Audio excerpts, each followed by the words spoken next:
विद्यार्थीगण का हार्दिक अभिनंदन। तो बच्चों, मैंने मूर्त ज्ञान करवाया, अमूर्त ज्ञान करवाया। अब मूर्त ज्ञान और अमूर्त ज्ञान को शिक्षण प्रक्रिया में किस तरह से हम उपयोग में लेते हैं, आज उस विषय पर हम चर्चा करेंगे। तो आज की चर्चा में हम शामिल कर रहे हैं मूर्त और अमूर्त ज्ञान को शिक्षण प्रक्रिया में किस तरह से सम्मिलित करेंगे। तो बच्चों, शिक्षण अधिगम प्रक्रिया में मूर्त व अमूर्त ज्ञान, मूर्त से अमूर्त ज्ञान शिक्षण सूत्र के रूप में प्रयोग लिया जाता है। यानी मूर्त से अमूर्त के ज्ञान जो है एक शिक्षण सूत्र है। यानी कि सर्वप्रथम हम अपने बच्चों को, छोटे छोटे जो बच्चे होते हैं उनको पहले हम क्या करते हैं, मूर्त ज्ञान देते हैं। उसके बाद में हम अमूर्त ज्ञान के बारे में बताते हैं। कैसे? देखिए, जब बच्चा जन्म लेता है तो उसको हम कुछ वस्तुओं के बारे में ज्ञान करवाते हैं। जैसे ये कुर्सी, टेबल, ये पलंग है, ये बेड है, ये कुर्सी है, ये टेबल है, ये बादल है, ये वर्षा हो रही है। इस तरह से हम उन बच्चों को ज्ञान करवाते हैं कि ये वस्तुएं हैं जो आप एक मूर्त रूप में, यानी प्रत्यक्ष रूप में वो चीजें उनको, बच्चों को दिखाई दे रही होती है। इसी तरह हम जब कक्ष में होते हैं बच्चे, जब कक्ष में होते हैं, उस वक्त भी हम अपने छोटे छोटे बच्चों को किस तरह से एकदम हम पाइथागोरस के प्रमेय के बारे में नहीं बता देते। उनको सर्वप्रथम हम ABCD EFGHIJKLMNOPQRSTUVWXYZ का ज्ञान करवाते हैं।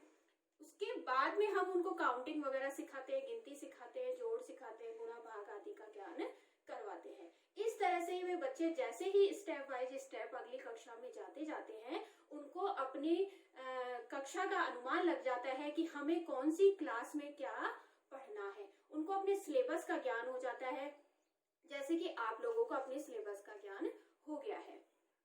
आगे अब क्या होता है कि जैसे हमने उनको ABCD सिखाई, मैथमेटिक्स सिखाई, साइंस का ज्ञान दिया, हिंदी का ज्ञान दिया, संस्कृत का ज्ञान दिया, इसी तरह जब वो छोटे होते हैं हमने धीरे धीरे उनको स्टेप बाय स्टेप उनको लेते गए।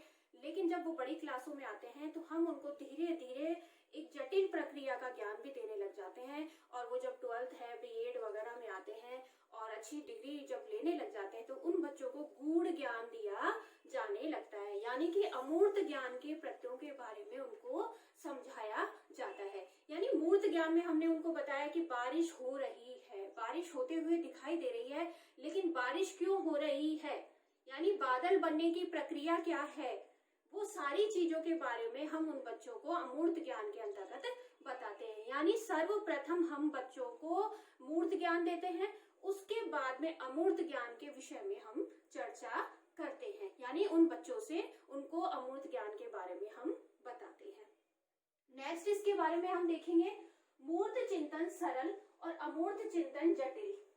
देखिए, मूर्त चिंतन जो है सरल है, क्योंकि हमने बच्चे को बताया कि बेटा बिजली चमक रही है, बिजली चमकते हुए हमें दिखाई दे रही है। मैंने आपको बार बार एग्जाम्पल दिए हैं कि बिजली चमक रही है, वो हमें दिखाई दे रही है, लेकिन बिजली क्यों चमक रही है, इसके पीछे का ज्ञान देना जो कठिन है। और बच्चे की बुद्धि के आधार पर ही हम उनको क्या करते हैं, उनकी क्षमता के आधार पर ही हम मूर्त और अमूर्त ज्ञान के बारे में उनको ज्ञान करवाते हैं। तो सर्वप्रथम हम मूर्त ज्ञान के बारे में बताते हैं कि बिजली क्यों चमक रही है, वर्षा क्यों हो रही है, हवा क्यों चल रही है, इसके बारे में बताते हैं। उसके बाद में, लेकिन हवा चल रही है वो दिखाई दे रहा है, बारिश हो रही है वो दिखाई दे रहा है, बिजली चमक रही है वो दिखाई दे रहा है, तो क्या हुआ, वो एक सरल प्रक्रिया हुई या नहीं हुई, तो वो एक सरल प्रक्रिया हुई। लेकिन अमूर्त ज्ञान के बारे में जब हम बताते हैं कि हवा क्यों चली, बिजली क्यों चमक रही है,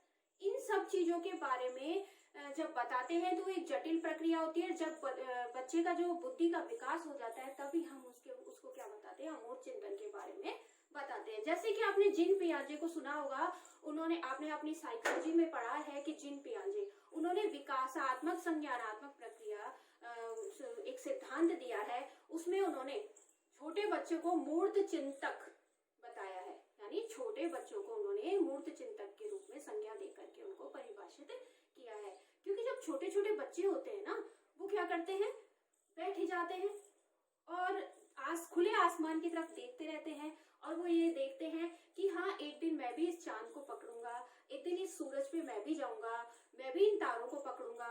और खुले आसमान में वो बैठे बैठे इन्हीं तरह के कल्पनाएं करते रहते हैं। तो यानी वो मूर्त चिंतक हुए कि नहीं हुए, क्योंकि उनको चीजें दिखाई दे रही हैं। मैं भी एक बार जाकर के इन बादलों को पकड़ूंगी या पकड़ूंगा।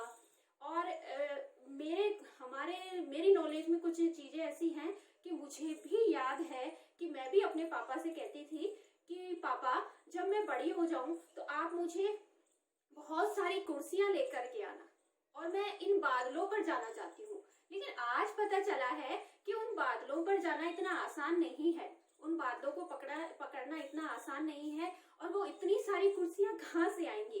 तो मैं भी ये सारी मैंने अपने पापा से बात की है इन विषय पे। तो जो छोटा बच्चा होता है वो मूर्त चिंतक होता है, लेकिन जब वो बड़ा हो जाता है तो उसको अमूर्त ज्ञान के बारे में चर्चा यानी ज्ञान दिया जाता है। इसी तरह मारिया मोंटेसरी थी, उन्होंने भी मंद बुद्धि बालकों पर अध्ययन किया था और उन्होंने मोंटेसरी पद्धति को बनाया। मोंटेसरी पद्धति आई, उसमें बाद में फिर ये जो मोंटेसरी पद्धति थी एक सामान्य बालकों के ऊपर भी उपयोग में ली जाने लगी। तो इन्होंने ये बताया कि मूर्त चिंतक सरल और अमूर्त चिंतक जटिल प्रक्रिया है। ये आपको समझ में आ गया होगा, क्योंकि मूर्त चिंतक जो होता है, मूर्त चिंतन जो होता है वो प्रत्यक्ष रूप में हमें दिखाई दे रहा होता है, लेकिन अमूर्त चिंतक हमें दिखाई नहीं देता, क्योंकि नैतिकता, दयालु, कर्तव्य भावनाएं ये हम सब नहीं देख पाते हैं। जब तक उस व्यक्ति के बारे में हम जान पहचान नहीं लेते, उस व्यक्ति को हम उपयोग में नहीं लेते, तब तक हमें उस व्यक्ति के गुण और अवगुणों के बारे में पता नहीं चलता। यानी हमारे जो संबंध हैं, उन संबंधों को बनाने के लिए हमें उस व्यक्ति का उपयोग करना पड़ेगा, उस व्यक्ति को उपयोग में लेना पड़ेगा।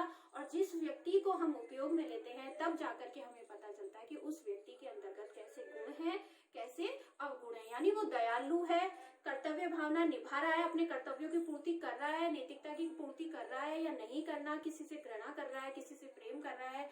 हमें काफी साल लग जाते हैं, काफी बरस लग जाते हैं, जीवन भर लग जाता है लोगों को समझने में।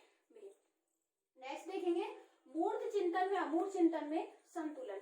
तो बच्चों देखिए कि सर्वप्रथम अगर हम मूर्त चिंतन बच्चों को देते हैं, छोटे छोटे जो बच्चे होते हैं हम उनको मूर्त चिंतन देते हैं, यानी कि दोनों जो मूर्त और अमूर्त जो चिंतन है इसमें संतुलन यानी बैलेंस रखना बहुत ज्यादा आवश्यक है। कभी आपने साइकिल चलाई है?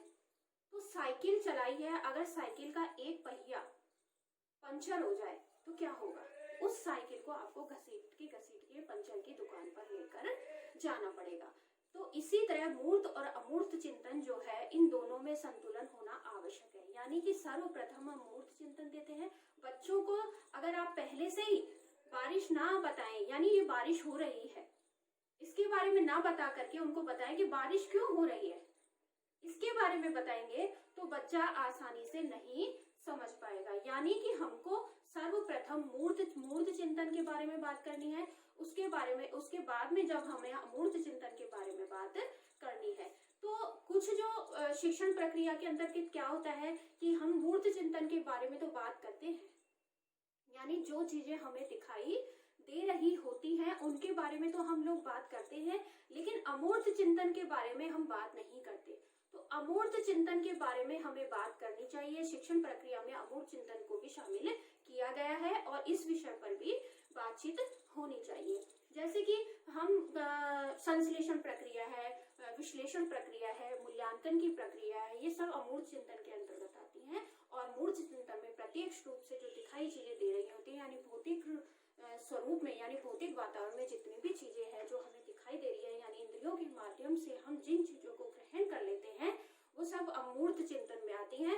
और अमूर्त चिंतन ये है जो इंद्रियों से परे एक ज्ञान है जिसके बारे में आसानी से ज्ञान नहीं हो सकता। इसमें एक विशेष प्रकार की मानसिक क्षमता की आवश्यकता होती है। तो बच्चों आज हमने शिक्षण प्रक्रिया के अंतर्गत मूर्त और अमूर्त चिंतन के बारे में समझा। ये मैंने मूर्त चिंतन और अमूर्त चिंतन यहाँ पे आपको समाप्त किया। इसकी पीडीएफ मैं आपको ग्रुप में सेंड कर दूंगी। यहीं पे थैंक यू।